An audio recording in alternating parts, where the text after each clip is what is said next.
I'm sorry, I didn't know you weren't hearing me.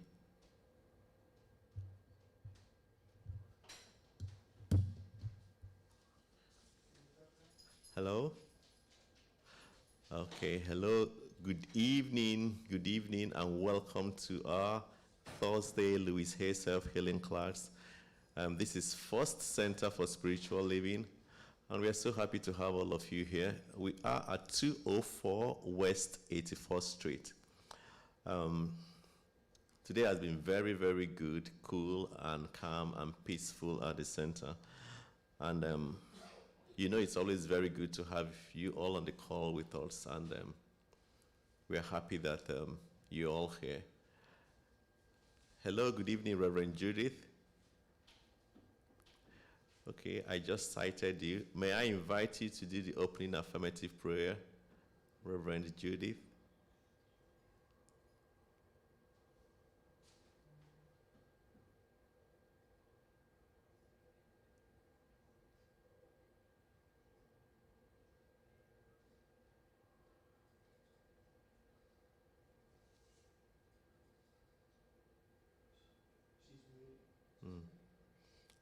Just give you a moment.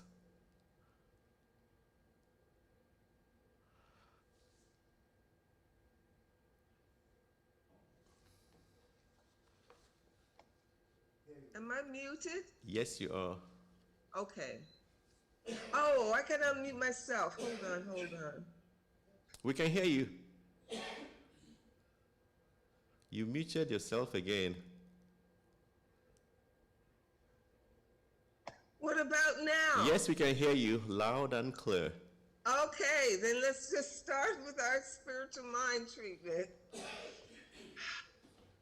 So we go within to Spirit, who is the truth of our being, who is the life that we are living, and speak this affirmative word of recognition and acceptance of the truth of our being, for a consciousness of oneness with the One.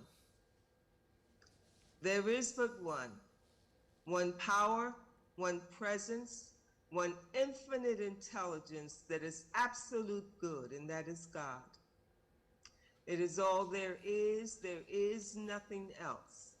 And it knows and loves and expresses its magnificence by means of each of its centers of itself, each one here. Each is now knowing and accepting and loving themselves as Spirit does, so that all feelings, known or unknown, that would express as an inability to love the self, an inability to accept the power and the good that each is uprooted and dissolved. So each is accepting that I am one with the One.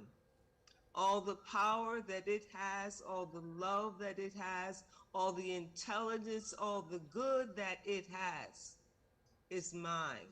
I open my consciousness to accept it. I clarify my consciousness so I have accepted it. And I use my life to live the good that Spirit is knowing as its life as mine. This is the truth within the law, and for this I give thanks, and so it is. And so it is. So it is. Thank you. Thank you so much, Reverend Judith.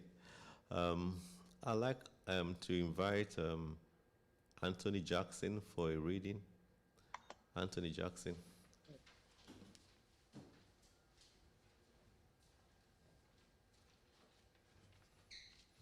Good evening, everyone. Thank you, Reverend Judy, for that opening. That was wonderful. Thank you. In the infinity of life where I am, all is perfect, whole and complete, and yet life is ever changing. There is no beginning and no end, only a constant cycling and recycling of substance and experiences. Life is never stuck, static, or stale, for each new moment is ever fresh and new. I am one with the very power that created me, and this power has given me the power to cease to create my own circumstances. I rejoice in the knowledge that I have the power of my own to use in any way I choose. Every moment of life is a new beginning point as we move from the old. This moment is a new point of beginning for me, right here and right now. All is well in our world, and so it is.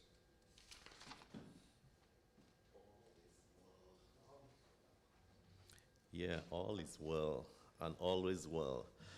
Without wasting much time, I'd like to invite Dr. Greg for the lesson today entitled Forward Looking.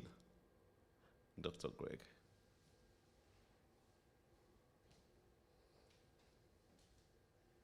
Hi, everybody. Welcome to First Center for Spiritual Living in New York City. I want to say hi to people who are tuning in on Facebook, Instagram, YouTube, and our other platforms as well. And if you're coming in on any of those programs live right now, you can send us a message and we can send you the Zoom link. It's always great if you can be with us on Zoom, because we always have some time for interaction with people afterwards. If you feel like chatting or talking or whatever you want, you can on Zoom. So send us a message. And for the rest of you on the Zoom call, welcome, welcome, welcome. Welcome to everybody, whoever is finding us anywhere.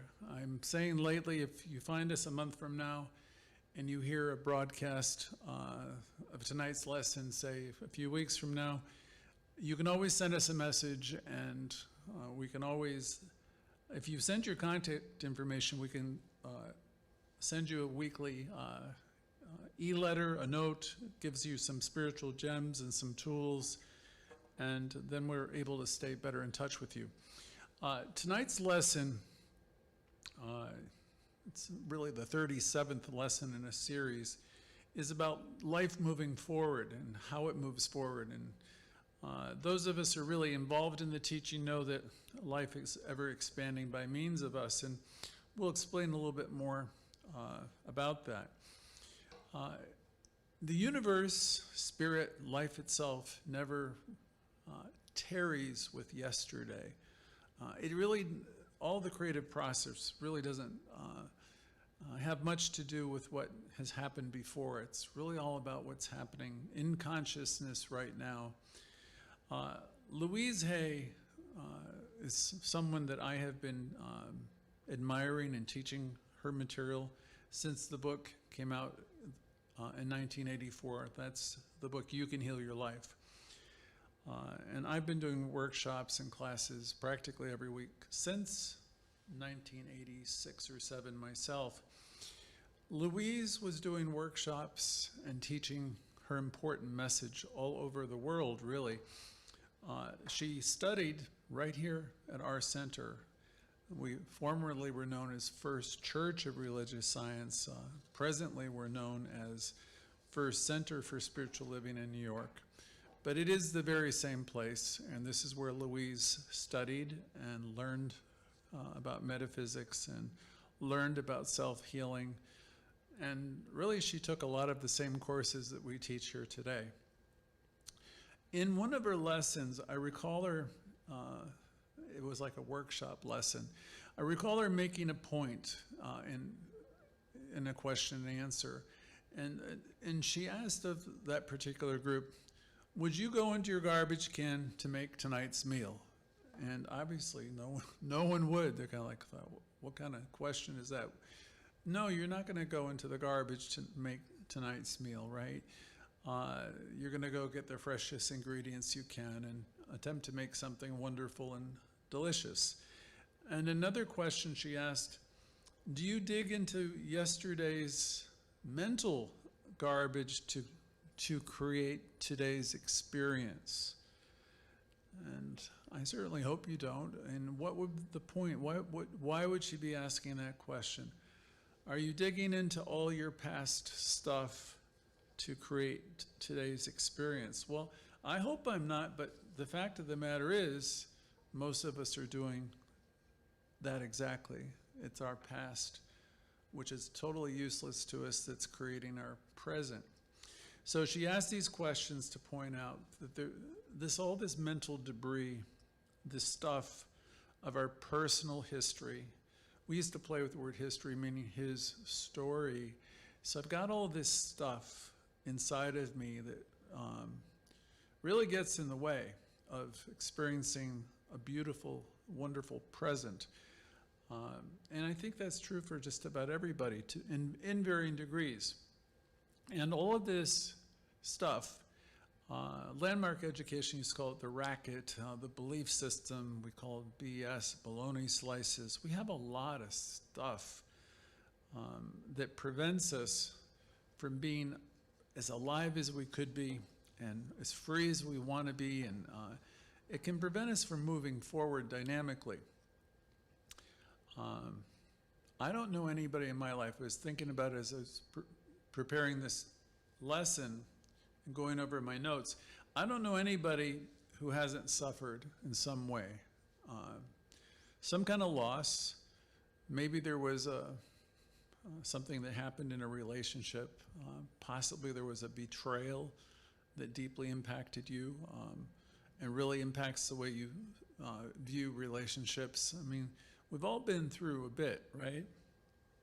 So much happens to us during our early years, our childhood. We get so many messages that are negative and positive from all of our relatives and our siblings and our families collectively. We just take in like a sponge, so much information. And for us, it's very true when we're young. We don't really evaluate it. We don't have the capacity to do all that, but we absorb a ton of, information. And in that information, there's a lot of messaging about what's right and what's wrong and who's right and who's wrong. We learn about different kind of biases, and we have all kinds of stuff that it's neither right or wrong. It's just the way it happened. So we also learned to be fearful. Fear is a kind of a learned thing. So in the early years and throughout our, teens and beyond, we develop a belief system, and it's shaped to a very large degree, by the earliest years, and it just gets reinforced and more reinforced. We have a lot of prejudice that we need to deal with so we can move forward. And we don't even realize that we have this kind of prejudice. And no one really likes to think, I've found over the years, they don't like to think of themselves as being a prejudiced person, though everybody has prejudice of some kind or another. It might help for everybody to understand prejudices are nothing more than preconceived notions. Okay, so I have a lot of preconceived notions. I grew up in Vermont, and I grew up in a small town, and there's a certain mentality, and the culture that was there, it was a mixture of different people. There's French, and there's Irish, and 2 Catholic churches, and everybody kind of, it's a group. And there was like an unconscious, certain type of understanding of people who lived there during that place and time. But that could be said of every place, everywhere, north, south, east, west, whatever culture you're in. There's a whole bunch of ideas that to varying degrees we accept and we buy into. I mean, maybe you didn't entirely, but it's kind of like a group consciousness. First within a family, then within an area. Perhaps it's, related to religion. It could be just, say my tribe would have come from Ireland or something, so they had a certain thing. And all of this stuff gets accumulated within us, right? It's unconscious. And there's an unconscious mountain of, I'll call it stuff, within our very consciousness. The thing about all that stuff that's unconscious is it's outpicturing in our life all the time. Reality, everything that is within you is playing outside of you. So you may not fully embrace that or understand that yet, but we'll go over that, endlessly until you do. I notice in watching people, as Louise Hay did, and assessing a little bit, she'll say the bottom line for everybody is, I don't feel good enough about who I am and what I do and how I look and where I'm at in life. I don't feel I'm successful enough. I don't feel I'm this. I don't feel, and that's really such really awful, negative messaging that we give ourselves often. And then we have this propensity about talking endlessly, or far more than what we want to, about what's wrong. With our girlfriend or our boyfriend, wishing they had more of this or more of that, and wish we had more of this and more of that, and we wanted everybody to be something, and there's so much conversation. We'll talk about our bosses, our families, our girlfriends. We'll talk about the people who give us service or attempt to give us service or attempt to help us. We're something else with all of our assessments and our judgments. The thing about all of that is our focus is outward far more than what we want. And I had a little phrase I kind of discovered within myself today. Our focus is outward, and that will never bring us forward. And I really like that line. I think we should trademark it if we can at the center. Our focus is outward, and that will never bring us forward. See, the thing this lesson is here to really tell you is all the power you have to bring yourself forward is your inner power. So, again, for the third time, our focus is outward. That's the way most people live, and that will never bring you forward.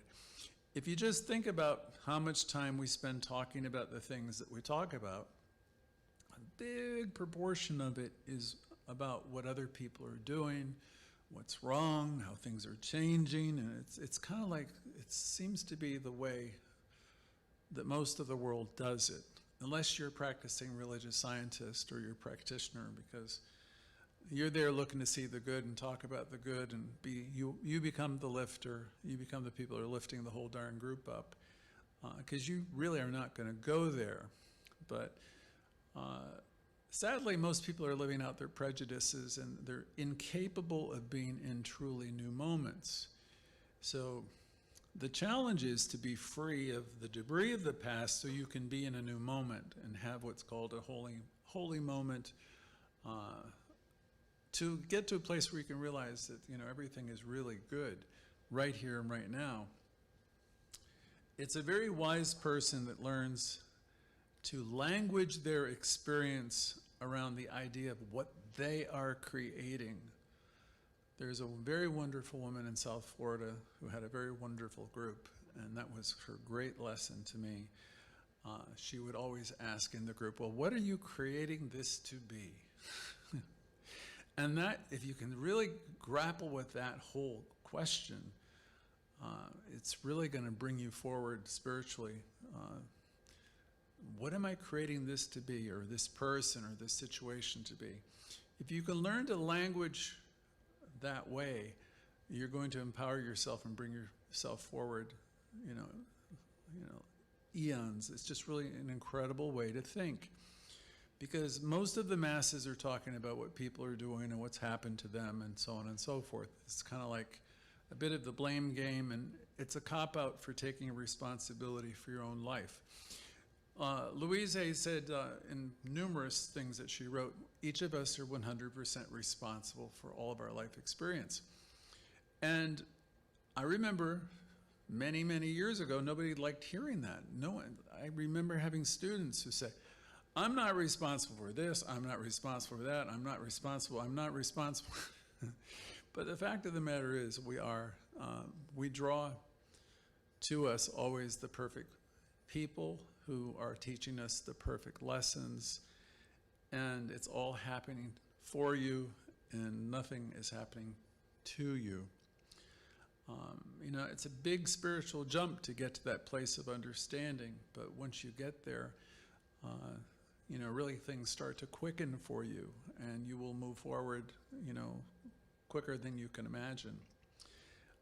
So a very wise person taught that to me, and it's been extremely helpful for the past, decade or two. It's a fun game, and it's also very helpful in terms of your spiritual growth to begin languaging situations. I'll give you some example. You might be saying, I'm creating this place to have great energy. I'm creating this person, Joe, to be a wonderful person. Or you might acknowledge, I'm creating Joe to be a bully. You might acknowledge that I'm creating this wonderful, happy experience, or I'm creating this to be a disaster. I'm creating, Reverend Theodore is usually on our calls, to be a wonderful teacher, or I'm creating her to be something else. See, if you can begin to language it, all your life experience as your own creation, you are beginning to take a certain responsibility for your life. Because the fact of the matter is, you are the author of your own life, and you're creating the chapters day by day and week by week by your consciousness. And we're all here and alive, right? And we're the authors, so you're not finished yet. You get to write the next chapter. You get to write the last chapter. You get to be the author. And all of this, as my mother was so fond of saying, is entirely up to you. So it's a very important healing idea and axiom, and it took me many years to grasp, many years after I found Louise, to grasp this idea. And it will help you tremendously to the extent you can take it into your own being. It'll help you move forward, and it'll help you heal your life. This is the idea, this one line. In truth, there is nothing outside of you. You may want to meditate on that one for a long time. In truth, there's nothing outside of you and your creations. So as soon as I start pointing my finger about anybody, I want to take that finger back and ask myself, what am I creating this to be? Who am I creating this to be?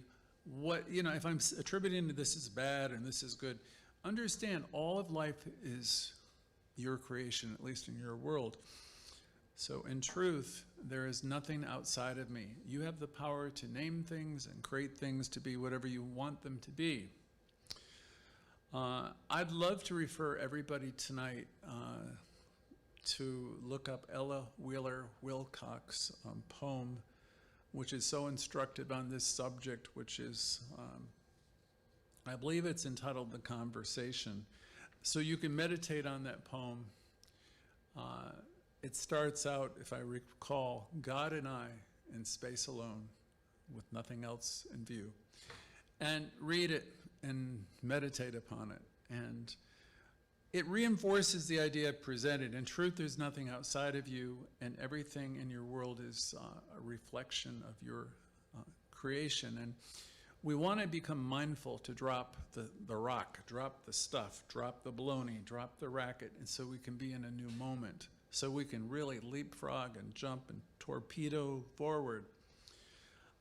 Tonight, we're always talking about, and tonight and many nights, we're always talking about moving forward. I want everybody to realize if you have an obstacle in your life that seems bigger than you, the truth of the matter, it is not bigger than you. Everything that's in your life shows up at the right time, and you always have the ability to deal with it, to transmute it. It's there for you, and you have what it takes to deal with it, whatever it is. The point always, in truth, there's nothing outside of me, or in this case, there's nothing outside of you.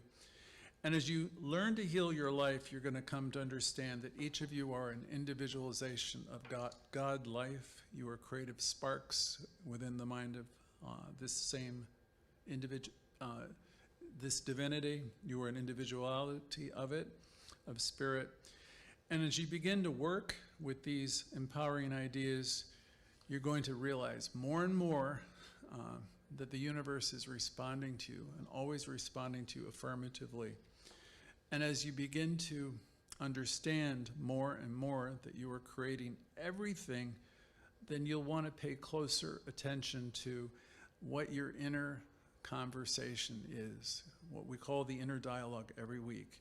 Because if you're a grump, and if you're just always being negative, it's not attracting the things that you want, right? In the book, Louise Hay said, notice how often you use the word should, because when you use should, you're usually you're saying to somebody, you're wrong. You're wrong about something. You're wrong about a lot of things. And typically when someone uses that word a lot, they're very rigid in their thoughts. And as easily as they're telling other people what they should be doing, they live in a world of, a lot of condemnation, a lot of criticism. And all of that is something that you could decide to let go of if you wanted to. The power of your inner dialogue is amazing. You have power at your disposal that's beyond anything I could ever describe. So all the work we do is in mind, is mental in the sense it's all about consciousness. We come up in these groups of people, these families, these nests, whether they're traditional families or otherwise, extended families. And most of us have some type of cultural background. We could be from Europe, America, the Middle East, the West, North and South, East and West of any place, really. Groups of people historically have formed cultures of one kind or another.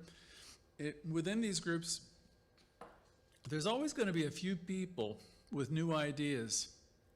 Maybe those are the ones like ourselves who are really in this teaching and communing and doing what Ernest Holmes said, learning to live the affirmative life. Well,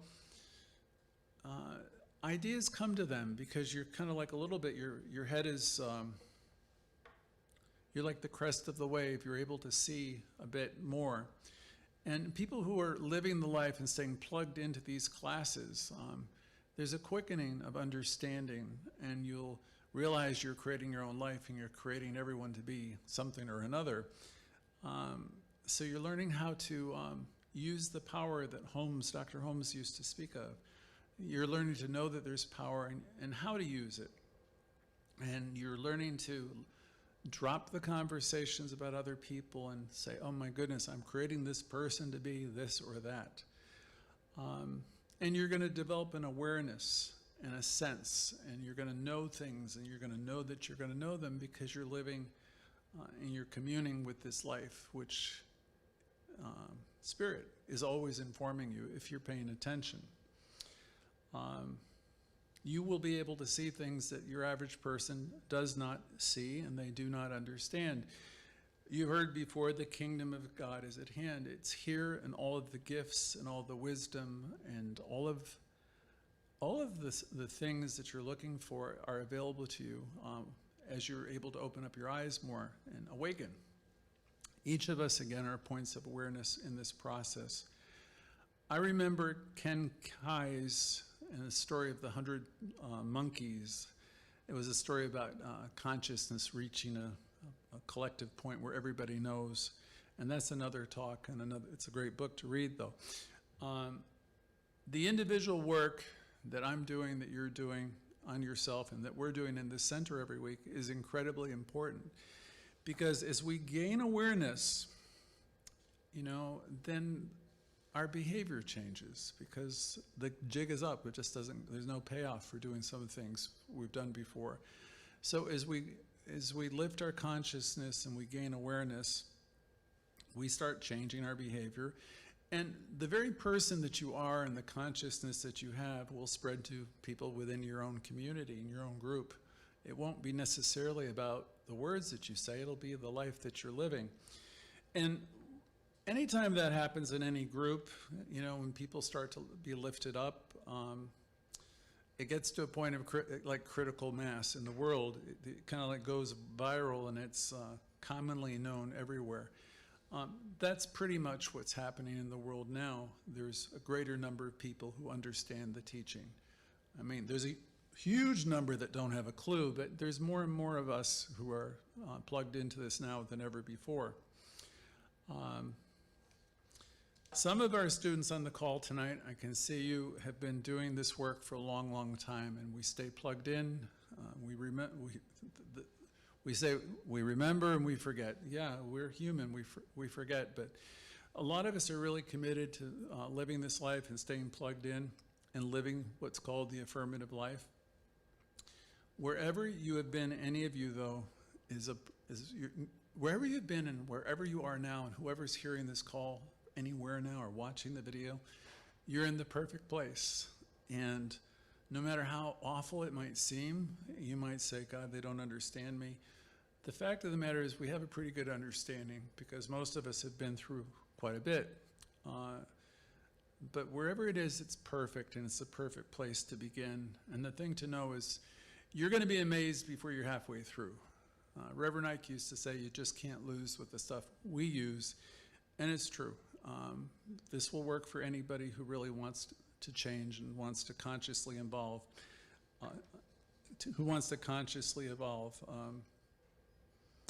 In our teaching, we've seen how concepts like positive thinking, learning to love ourselves, self-acceptance, and self-approval, all of that will create healing in our bodies, in our minds, in our affairs. And as our teachings are spreading through more and more through the world, untold numbers of people are benefiting from the work we do. Of course, we all have a long way to go, personally and collectively, but that's the work we do. So moving forward, we want to embrace the teaching, and we want to practice the affirmative life, learn how to do affirmative prayer.